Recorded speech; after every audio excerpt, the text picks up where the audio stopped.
Varicose వ్యాధితో బాధపడుతున్నారంట. తక్కువ ఖర్చుతో ట్రీట్మెంట్ కావాలి అనుకుంటే ఎవిస్ హాస్పిటల్ని సంప్రదించండి. నమస్తే రమ్మగారు. నమస్తే జయ. రమ్మగారు, భార్యాభర్తల మధ్య గొడవలకి ప్రధానం అసలు మొదటి కారణం అంటూ ఏదైనా ఉంటుందా? అసలు అట్లా ఉంటుందా? ఏముండాలి? నేను, నాది, నాకు, నా ఇష్టం, ఇదే పాయింట్ ఉంటుంది కదా జయ. నా అనే అక్షరమేనా? అంతే అంతే. మీ అమ్మ అలా అంది, మీ అమ్మ అలా అంది, మీ వాళ్ళు ఇలా అన్నారు, మీ వాళ్ళు ఏంటి అలా చేశారు అని ఏం జరిగినా ఎదుటి వాళ్ళే సమాధానం చెప్పాలన్న ధోరణి ఉంటుంది, జనరల్ పీపుల్లో ఉంటుంది జయ. అది పీపుల్లోనే ఉంటుంది.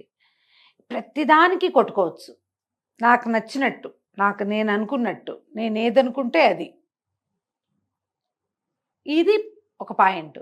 ఈ సెల్ఫ్కి వేసే పెద్దపీట ప్రధానమైన ఇబ్బందిగా ఉంటుంది. దీంతోపాటు పెద్దవాళ్ళ ఇన్వాల్వ్మెంట్, దాన్ని తీలేమన్నమాట. అవును, అన్నిటికీ కంట్రోల్ కావాలని అనిపిస్తుంది కొంతమందికి. ప్రతిదీ తమకే నచ్చేలాగా, తమకు నచ్చేలాగానే, తమ కన్సర్నల్లోనే, తమ అనుకున్నట్టుగానే చేయాలని ఉంటుంది రెండో పెద్దవాళ్ళకి. వీళ్ళిద్దరూ ఈ లాగటంలో, పెద్దవాళ్ళిద్దరూ లాగటం, అటు పెద్ద ఇటు పెద్ద కూడా, మనం ఏం చేసాము, ఈ పిల్లలిద్దరికీ పెళ్లి చేసి వీళ్ళిద్దరినీ కలిపి ఉంచాలి, వీళ్ళిద్దరూ కలిసి ఉండాలి అన్నది ఆలోచించరు. మనం ఏం మాట్లాడినా దాని ఇంపాక్ట్ వీళ్ళ సంసారం మీదకి వస్తుంది అని అనుకోరు. అనుకోక గొడవలు మొదలవుతాయి. వాళ్ళు అనుకోరు, ఫోన్లో 2 రోజులు చూద్దాం అనుకోరు. డే 1 నుంచి కంట్రోల్ ఫ్రీకులుగా ఉంటారు కొంతమంది. డే 1 నుంచే తమ పిల్ల వీళ్ళ మాట ఎందుకు వినాలనే ధోరణి ఉంటుంది మరి కొంత పిల్ల తల్లుల ఉంటుంది అట్లా. ఇవి మొదలవుతాయి. పైగా వేరు ఐడియాలజీ, ఆడాళ్ళని కంట్రోల్లోనే ఉండాలనే ధోరణి ఉన్నవాళ్ళు కొంతమంది. ఎక్కడికి వెళ్ళినా మందే రాజ్యంగా ఉంచుకోవాలనుకునే ఆడపిల్లలది ఒక ధోరణి. దీంతో సామరస్యంగా పోవటం, పెద్దవాళ్ళిద్దరూ చక్కగా సజావుగా ముందుకు తీసుకెళ్ళటం, అవి ఉండటం లేదు. ఇదివరకు జయ కుటుంబాల్లో పెళ్ళిళ్ళు అయ్యేవి, కుటుంబాలకే పెళ్ళిళ్ళు, కరెక్ట్. పెద్దవాళ్ళ కంట్రోల్లోనే పిల్లలు పెళ్ళిళ్ళు ఉండేవి. ఇంత ముదురు టెంకాలు అయ్యేదాకా ఆపేవాళ్ళు కాదు, చిన్నప్పుడు చేసేసేవాళ్ళు పెళ్ళిళ్ళు. పిల్లల్లో తీవ్రమైనవి, తీవ్రత అవి మొదట్లో బయటపడేవి కాదు, ఒక తెలిసి తెలియనితనం ఉండేది. పైగా ఎంతసేపు వీళ్ళిద్దరూ కలిసే ఉండటాలు ఉండేవి కాదు. కొన్ని రోజులు ఉండి మళ్ళీ పుట్టింటికి వెళ్ళిపోయి అలా మార్చేవాళ్ళు. ఎప్పుడు కొంచెం కొత్తరికం నడుస్తూ ఉండేది, గ్యాప్ ఉండేది కదా. ఇప్పుడు గ్యాపులు లేవు. ఈ పెళ్ళి అనుకోగానే ఇక రోజస్తమానం మాట్లాడుకుంటారు వీళ్ళు. మాట్లాడుకోవాలి కాదంటాను నేను. ఈ మాటల్లో ఏమవుతుంది, ఎంతసేపు మన ఐడియాలజీయే ప్రజెంట్ చేస్తాం, అవతల వాళ్ళ ఐడియాలజీ తీసుకో. అవతల వాళ్ళ రహస్యాలు కావాలి మనకి, వాళ్ళు ఏమైనా దాచేస్తే అవన్నీ తెలుసుకోవాలి. కానీ వాళ్ళు ఏమనుకుంటున్నారు, వాళ్ళ ఉద్దేశం ఏమిటి అనేది అక్కర్లా. పైగా వీళ్ళిద్దరూ మాట్లాడుకుంటారా, అమ్మాయి అబ్బాయి, పెళ్ళనగానే పెద్దవాళ్ళు వస్తారు కదా సహజంగా. అప్పుడు పోనీ ఈ పిల్లలు ఇష్టపడుతున్నప్పుడు మన ఐడియాలజీ ఎందుకొని పెద్దవాళ్ళు అనుకోరు. ఒక్కొక్క కుర్రాడు ఉంటాడు, నేను ఒకటి దగ్గర విన్నా ఈ మాట, అదే చెప్తున్నా ఇప్పుడు. ఈ కుర్రాడు ఎక్కడున్నా సరే, నన్ను క్షమించద్దు నాయన నువ్వు, నేను ఆ రోజు ఇది చెప్తాను తప్పకుండా అని. అవును, మేమిద్దరం ప్రేమించుకున్నాము, పెళ్లి వరకే మా ఇష్టం, ప్రేమించుకోవడం వరకే మా ఇష్టం, పెళ్లి పెద్దవాళ్ళు ఇష్టం కదా, వాళ్ళు ఏదనుకుంటే అది చేయాల్సిందే. అంటే ఒకవేళ వాళ్ళ పెళ్లి వద్దంటే వద్దనరు. డౌరీ, డౌరీలు, పెట్టుపోతలు, పద్ధతులు మా మమ్మీ మాట దాటడానికి వీల్లేదు. మరి అదే మాట అమ్మాయి కూడా అంటే అంటారు, వాళ్ళు కూడా అంటారు. అతని ఉద్దేశం అయితే అది అంటారు వీల్లేదు. మా మమ్మీ, ఆవిడ చిన్నప్పటి నుంచి చాలా కోరికలు ఉంటాయి మా మమ్మీకి, మా ఇద్దరికి పెళ్ళి అవటం ఇంపార్టెంట్. అంతేగాని మా అమ్మ ఏదంటే దానికి గొడవ చేస్తే ఇట్లా కుదురుతుంది, అలా కుదరదు. మా అమ్మ మాటే, మా అమ్మతో ఫ్రెండ్షిప్ కుదుర్చుకోవాలి ఈ అమ్మాయి మొదట. ఫ్రెండ్షిప్ నువ్వు కుదుర్చుకున్నావు మొదట, నువ్వు కుదుర్చుకుని మీ మమ్మీ నీలాంటిది కాదు, మమ్మీ లాంటిదే, అంతే కదా. ఈ అమ్మాయిని ఆకర్షించడానికి నువ్వు ఎన్ని వేషాలో వేస్తావు. అదే కదా, మమ్మీ ఎందుకు వేస్తుంది, మమ్మీ కాపురం చేయదు, మమ్మీ తన ఒరిజినాలిటీవే చూపిస్తుంది, ఆవిడ ఎలాంటిదో అలాగే ఉంటుంది. ఈ అమ్మాయి అడ్జస్ట్ అవ్వాలి. ఏమైంది రమ్మగారు? ఏమి వాళ్ళ నేను దండం పెట్టాను వాళ్ళ కాదని. పెళ్ళి అయిందంటారా? పెళ్ళి అయింది, కొట్టు చచ్చిపోయి నానా గందరగోళమై, ఇది మన కేసుల్లోది కాదు. వీళ్ళు ఆహా. నాకు ఒక పరిచయస్తులు వీళ్ళు. Okay okay. అలాగే కొట్టుకుంటూ పోట్లాడుకుంటూ ఎప్పటికప్పుడు అమ్మని ఇప్పుడు ఎలా అయింది ఈ కుర్రాళ్ళ పాపం వాళ్ళ పరిస్థితి కూడా ఆ అమ్మాయికి చెప్పలేరు, ఆ అమ్మకి చెప్పలేరు. ఆ అమ్మాయి నువ్వు ప్రేమించేటప్పుడు ఇలా లేవంటుంది. కొడుకు తల్లి ఏమంటుంది, చిన్నప్పటి నుంచి ఎంతో బాగా పెంచాను, పెళ్ళం రాగానే బెల్లం అయింది, అమ్మ అల్లమైంది అని అమ్మ అంటుంది. నా మాట లేదు, ఎప్పుడు ఇదే ఇష్టం, నన్నేం సంతోష పెట్టట్లేదు నా కొడుకు అంటే పిల్లలకి ఏమంటుంది, ఎమోషనల్ బ్లాక్మెయిల్ చేస్తారు తల్లులు.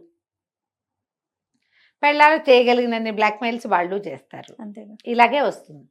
మీరు మొట్టమొదటే అసలు పెళ్ళి అనగానే ఒక బేసిక్ అండర్స్టాండింగ్ ఉండాలి. ఆడకి మొగకి, వాళ్ళమ్మకి వీళ్ళమ్మకి. ఏమిటో ఇందులో పెద్దగా నాన్నలు ఉండరమ్మా పాపం, నాన్నలు బంగారు కొండలు ఆ విషయాల్లో. కొద్ది చోట్లే, చాలా తక్కువ కేసులే తండ్రులు యాక్టివ్గా ఉన్న వాళ్ళని తక్కువ కేసు చూస్తాం. ఉన్నారు తండ్రులు కూడా, ఏదైనా మాట తేడా రాగానే మా పిల్ల మా ఇంటికి వచ్చేసింది నీ దారి నువ్వో అనేవాళ్ళు ఉంటున్నారు. Rare, very rare. తల్లులే యాక్టివ్గా ఉంటారు. ఈ పిల్లలు ఎప్పుడు తల్లులతోటే మాట్లాడతారు కాబట్టి వాళ్ళే యాక్టివ్గా ఉంటారు. వీళ్ళిద్దరికీ పెళ్లి చేసేటప్పుడు వాళ్ళిద్దరూ కలిసి ఒక చోటగా ఉండాలంటే వీళ్ళమ్మని వాడు, వాళ్ళమ్మని అది ఇద్దరు గౌరవించాలి. వాళ్ళు ఒకళ్ళనొకళ్ళు గౌరవించుకోవాలి.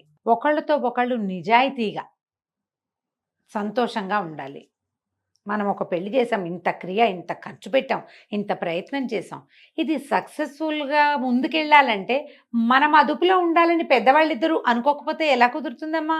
అవునండి, చాలా కష్టం అది కదా.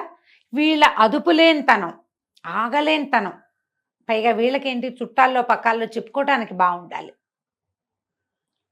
చుట్టాల్లో ఎవరో ఒకళ్ళు మామూలుగా మాట్లాడితే అదేంటి మీదేం లేదా అంతా వాళ్ళదేనా అలా అంటారు. అనగానే రగిలిపోతుంది.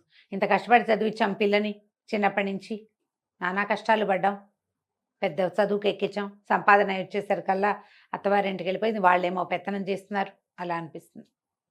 నా కొడుకుని అత్తాధికారంగా పెంచాను నేను అంటారు. అత్తారు బత్తంగా అని చెప్పారు మొన్న ఎవరు పదం. ఏంటిది రమ్మగారు? అత్తారు బత్తం, అదొక పదం ముద్దుగా అనమాట.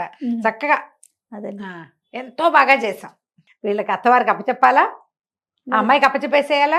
మరి పెళ్లి చేయకుండా ఉంటే అయిపోతుంది కదా. అయిపోతుంది కదా. వాడు అలా వెళ్ళకూడదు, వాడు కంట్రోల్గా ఉండాలి, వాడు లైన్లో ఉండాలి, వాడి దారిలో చాలా ఉన్నాయి. ఈ పాయింట్లన్నీ గొడవలకి కారణమవుతాయి. ఇవి ఆ పాయింట్స్ వాళ్ళ దగ్గర ఉండకుండా పిల్లల మీదకి ఇంపోజ్ అయ్యి ఒకళ్ళ దగ్గర ఒకళ్ళు ఎక్స్పోజ్ అయ్యి చివరికి గొడవ, పోట్లాట, రగడ. కలిసి ఉండవలసిన వాళ్ళు ఎప్పుడూ మనసులో ఏవో ఒక ముళ్ళు మోసుకుంటూ తిరుగుతారు.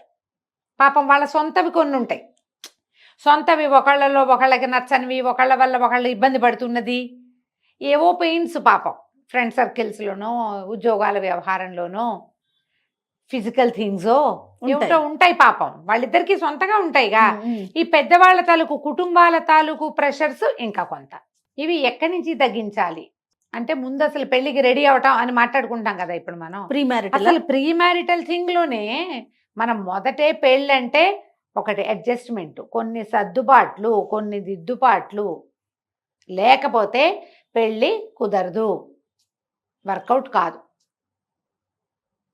మీరు సర్దుకోవాలి, ఏదైనా ఉంటే దిద్దుకోవాలి, ఎక్కడైనా అవసరమైతే మార్చుకోవాలి, ఎక్కడైనా లొంగాలి, అంతేగా, తగ్గాలి.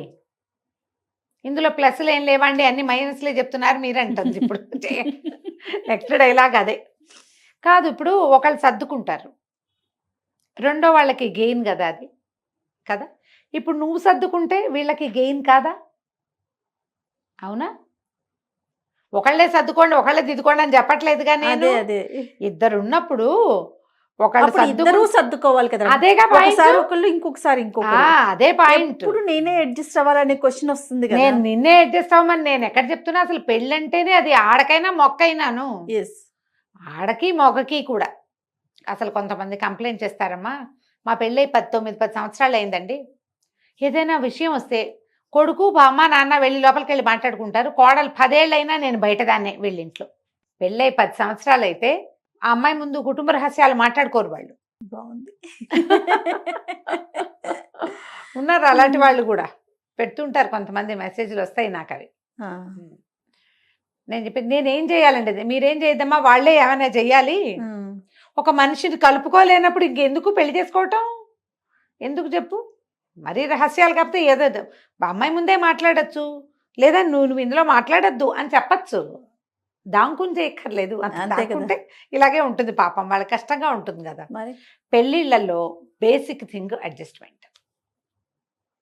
అందులో ప్లస్లు చాలా ఉంటాయి. ఉమ్, మీకు జీవితకాలం తోడు, మీకు ప్రతి పనిలోనూ చేదోడు బాదోడు, తల్లులు తండ్రులు దగ్గర లేకపోయినా రెండో మనిషి సహాయము తోడు లభిస్తుంది. ఇవన్నీ ప్లస్సులు. ఈ ప్లస్సులన్నిటికీ కూడా ఆ గీతలు మీరు ఒకటి నిలుగీత అడ్డగీత గట్టిగా వేయాలంటే మీరు కొంచెం జాగ్రత్తగా ఉండాలి, సర్దుకోవాలి. సర్దుకుంటే గొడవలు రావు, ఏదైనా వచ్చినా ఈజీగా సార్ట్ అవుట్ అవుతాయి.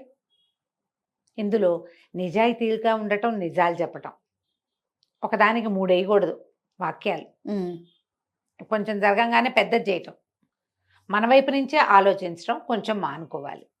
ఏ విషయమైనా దానికి అన్ని డైమెన్షన్స్ ఉంటాయి, అన్ని కోణాల్లోంచి ఆలోచిస్తేనే బాగుంటుంది. ఎప్పుడు నా గురించే ఆలోచిస్తాను అనే ధోరణి వల్లే గొడవలు వస్తాయి. కొంచెం సెల్ఫ్ తగ్గించుకోండి. ఎస్, కొంచెం జనాల కంటే మనం అనే మాటకి పేటేసుకోవాలి. మన ఫ్యామిలీ, మన జీవితం, మనిద్దరం, ఇది గనక ఆలోచిస్తే ఈ నేనుని కొంచెం తగ్గించుకుంటే అంత గొడవలు రాకుండా ఉంటాయి. తప్పకుండా రమ్య గారు. నమస్తే. నమస్తే జయ.